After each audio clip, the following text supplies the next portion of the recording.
Hello and welcome. My name is Marta and today I have some thrift flip Christmas projects for you. What you will need are some old style lampshades. I got some from the thrift store and I got one as a gift from a friend, and I have a pillar candlestick that I also thrifted.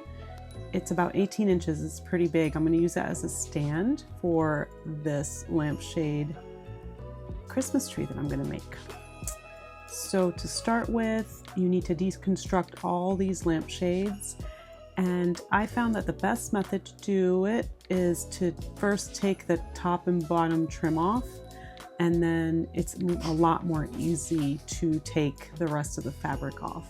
You can just actually pull it right off the skeleton, so to speak.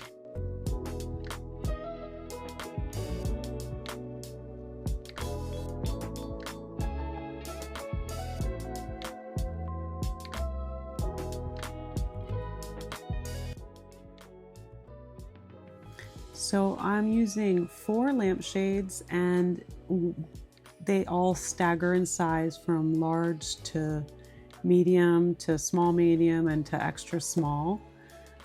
And that way I can make the triangular shape of the Christmas tree with them.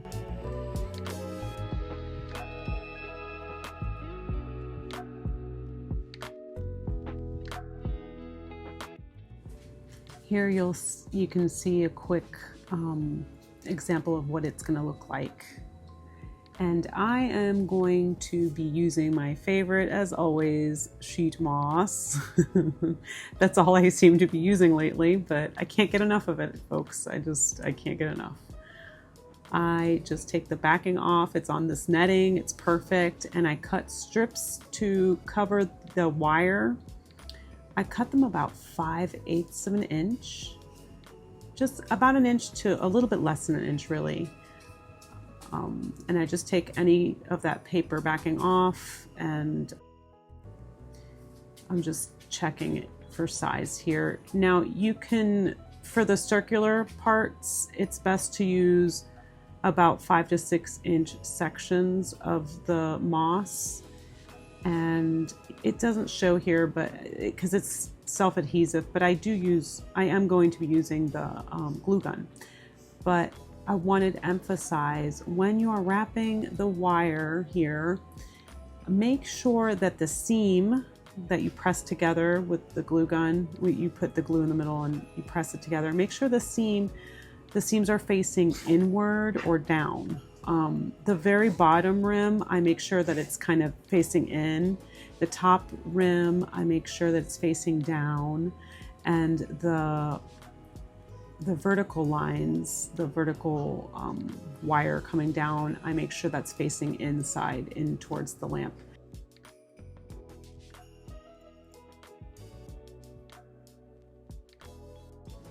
Now in some places, the moss can come loose from the mesh, and I just got some of the loose moss and some glue and just filled in those little holes there.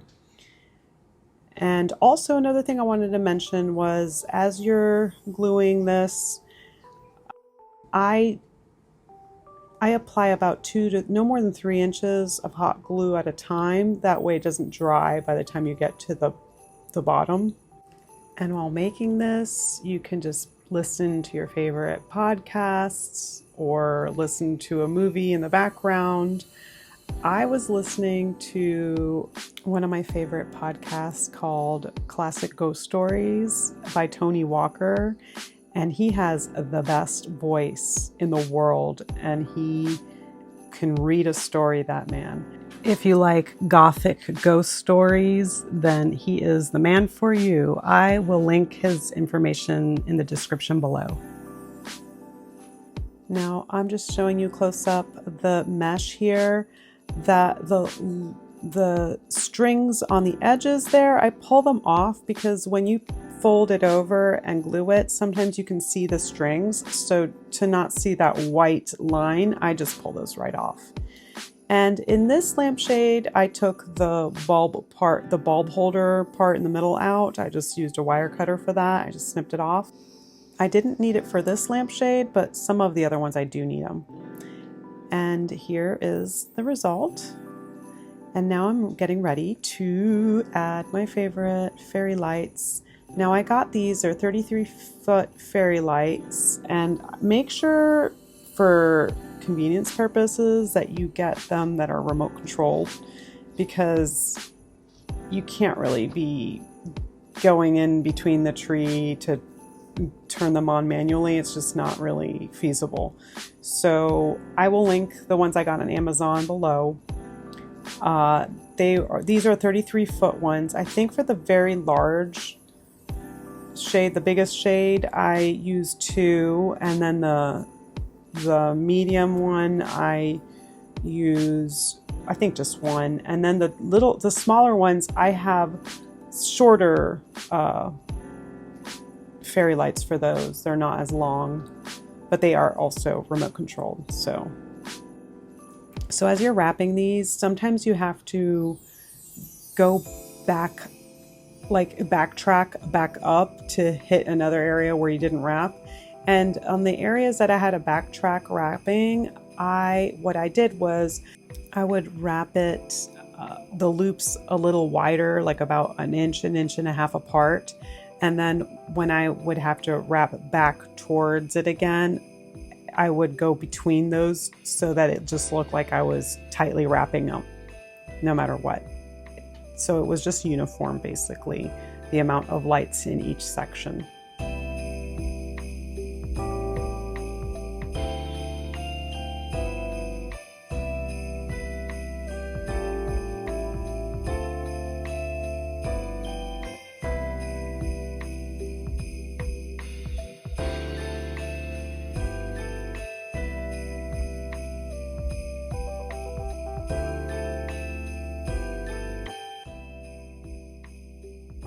And here are the smaller shades, and these are the fairy lights I got for these that are also remote controlled.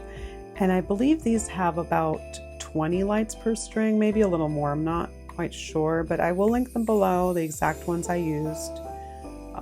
It looks like I used the 33-foot one for the small lampshade, and then for the extra small I used those shorter strand ones, and I think for the extra small I ended up using like 3 of them.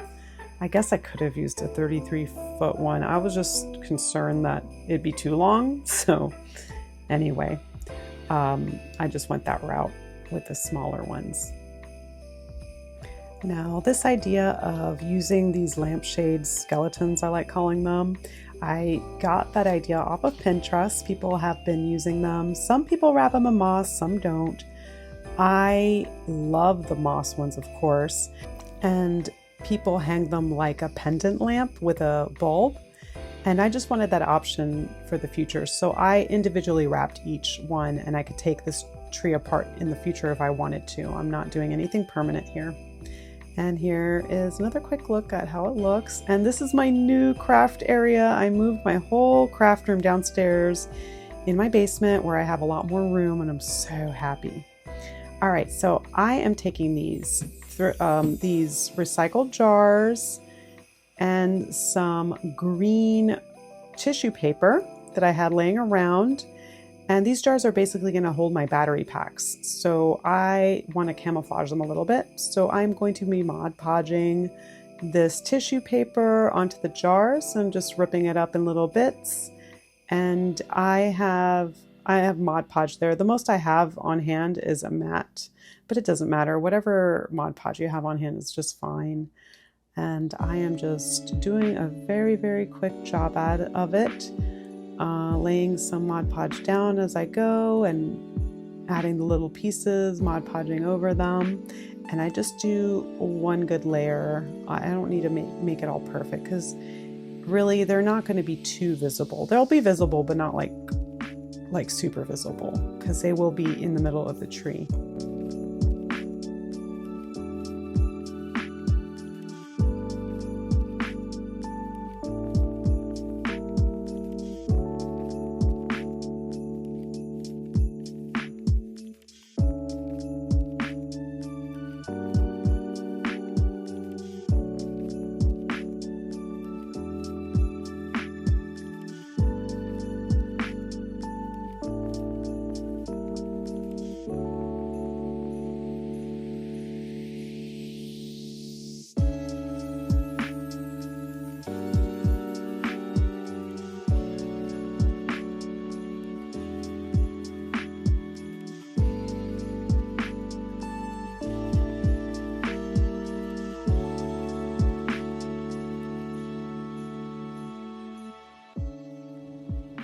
And here's the result of the little jars.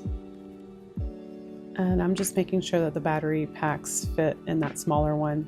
All right, so this candlestick I have is slightly bent. It's not perfectly straight. So I'm just getting this little piece of cardboard and just cutting a half circle. I just Sharpie it black so it just blends in. And I stick it to the side the opposite side of the tilt of the candlestick. And I just use some hot glue to adhere the jar, and the 2 battery packs fit in the jar perfectly, and the shade sits right on top of that jar.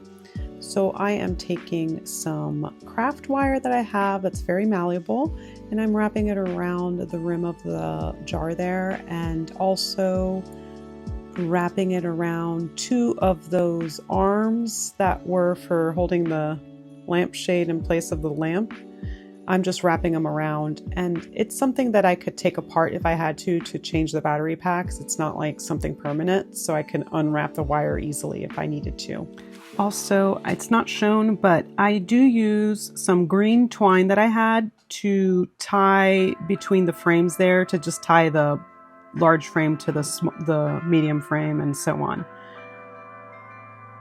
Here's another shot of that, where I take the wire, put it around the jar, and then I just wrap it around a couple of those arms nice and tight.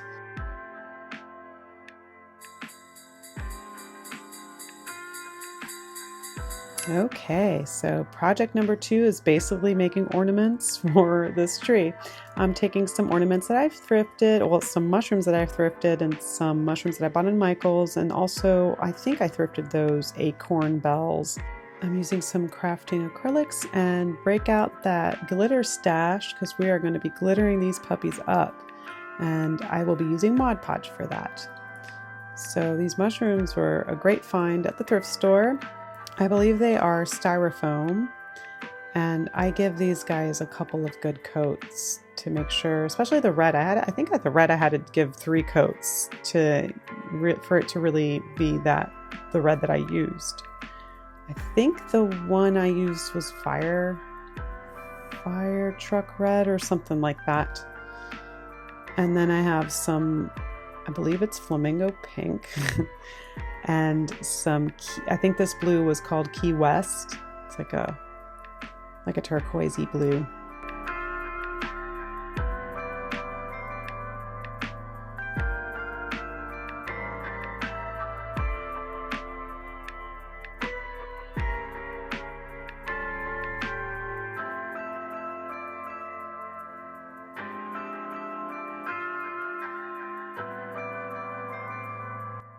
Okay, so for the stems, I am using some Waverly chalk paint in plaster, and I think I just give them each one good coat since they were already white anyway. I just wanted it to be uniform and everything painted, not just whatever plastic coating that they came in.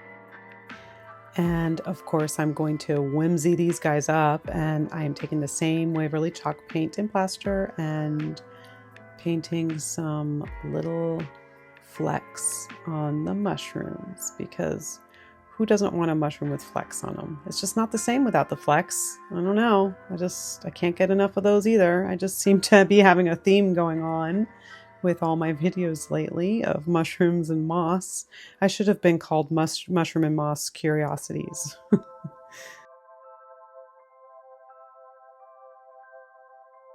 All right, now I am painting these awesome acorns up. I just want them to be a little more vibrant.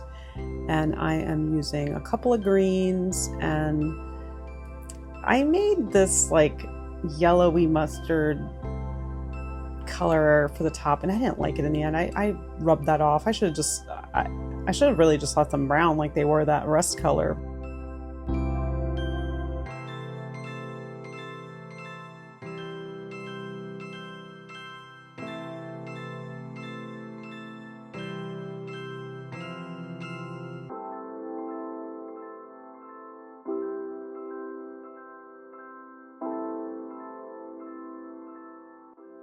And it's time for glitter.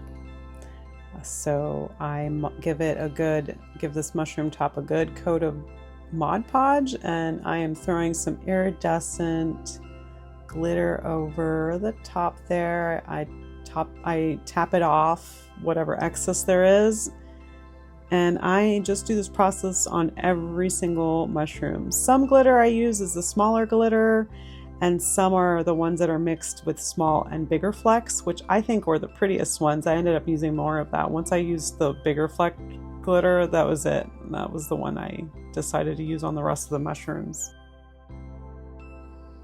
But yeah, on all the mushrooms, I use that iridescent kind of white color. And for the acorns, I had green glitter and also some brown glitter for the top.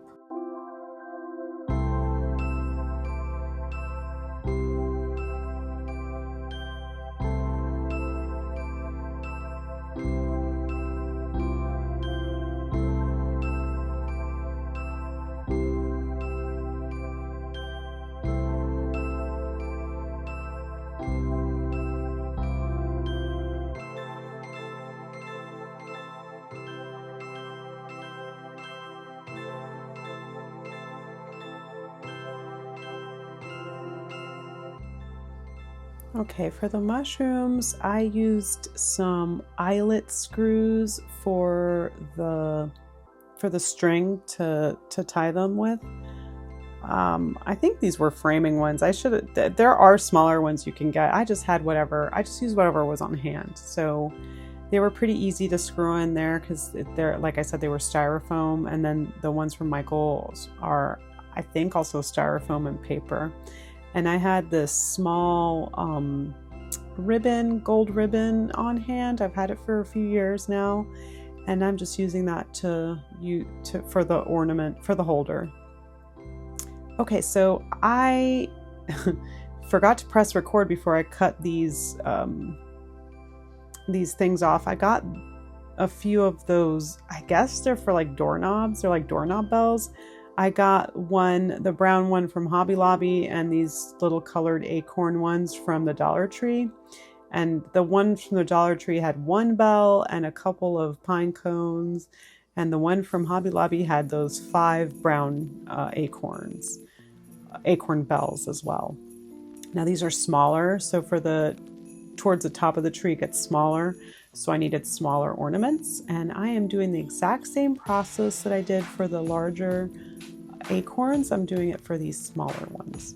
And the green paint combo that I used was lime green, like lime tree, and English ivy. A little bit of English ivy, not much. It was just to tone down the lime color. But just in case anyone wanted to know, that's what it was. The cool thing about the Hobby Lobby bell acorns, they already had glitter on the tops, so I only had to paint and glitter the bottom part of the acorn, which was a nice little plus for me because this does take some time. Although if you use your heat gun, your heat tool, it definitely cuts the time in half. I did end up painting one of the pine cones, that same green, and then also putting some glitter on it, you'll see. And these are those mixed sized glitter as well, which, I don't know, I like that glitter the best, I guess. That it's just more flashy and cool, in my opinion. I used all these ornaments for the tree to decorate that lampshade tree that I made. And I also have a few glass ornaments that I used from Anthropology that I got, I think either last year or the year before, that are also mushrooms and acorns. So it all just goes with a theme. And after this, I will be doing my last ornament for the tree, which is the topper. And I just wanted to take some time and thank all the subscribers and people who like my videos and who've been commenting and sharing. Thank you guys so much. I love you guys, and I am so grateful for all the attention you guys are giving me. It's so cool. I hope you guys are enjoying these projects that I'm doing. And feel free to comment on any other ideas or how you would like to see it done or how you would do it yourself. I'm always curious to see what other people think about things or how they would do it themselves. All right, so for the tree topper, I take some thin cardboard that I had laying around, and I am just hand drawing a star. I kind of want it not perfect. I don't want it perfect. I want it a little bit, oh, there's my baby. He wanted to know if I had any food there. That's my boo-boo. He's like, Mommy, stop making stuff and feed me. All right. So what was I even saying? Boo-boo that's what he does to me. That cute little face just throws me off. I actually have a big section of a video that I had to edit out because I wasn't doing anything but petting him for a long time after that. It looks like I only pet him for like 2 seconds, but I ended up petting him for a long time. Okay, so after cutting them, I make 2 stars basically, cut them out, and then I cut one in half because I want it to be 3-dimensional. And I am taking some DIY chalk paint in Sunkissed, I think it's called, Sunkissed. And I just give it like one good coat on each side of the star and the star that I cut in half on both sides. I do this because I then am going to use some gold patina, and I just want the gold to be a little more vibrant, so it's always good to use yellow under gold. That way your gold is more vibrant and yellowy in color, not like brown or too dark. I want it more brilliant.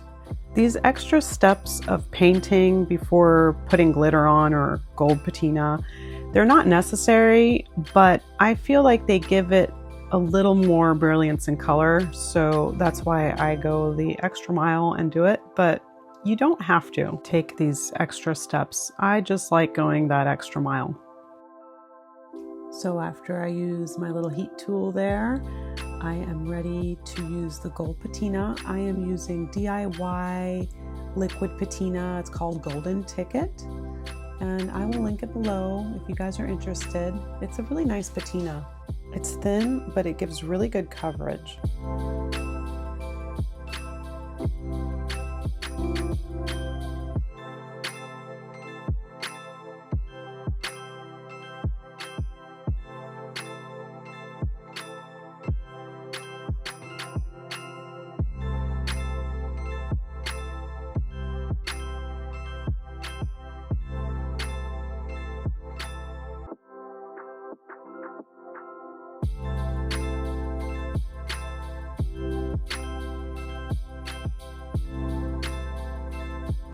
Okay, so I figured out which side goes on what, to match up to line up the stars. And I am ready to glue them together. So I take my heat gun and I am just running it along the edge there, and that's going to face down onto the star, and that's it basically. Very basic tree topper I'm making, but I kind of like that. I wanted it to be basic and looked homemade. I didn't want it to be refined and perfect. And I messed up a little bit there, and I had to tear up some hot glue, and so I just repainted it. And now, guess what I'm going to be doing? I'm taking Mod Podge, and yes, I am making this star shiny and glittery because I can't have enough glitter. Like I said, I'm going through a phase, and it's a shiny one apparently. I must have been a crow in my other life. I don't know. Or a raccoon. They like shiny stuff too. I like both, so I wouldn't know which one I'd rather be. And as I'm wrapping up here, again, I wanted to thank all of everyone that's liking and subscribing and sharing. Thank you guys so much. I hope you enjoyed these projects, and I'm getting ready to show you guys a reveal. So I'm looking forward to reading your guys' comments. I am very curious to see what you guys think. Also, you'll notice that I have not decorated for Christmas yet.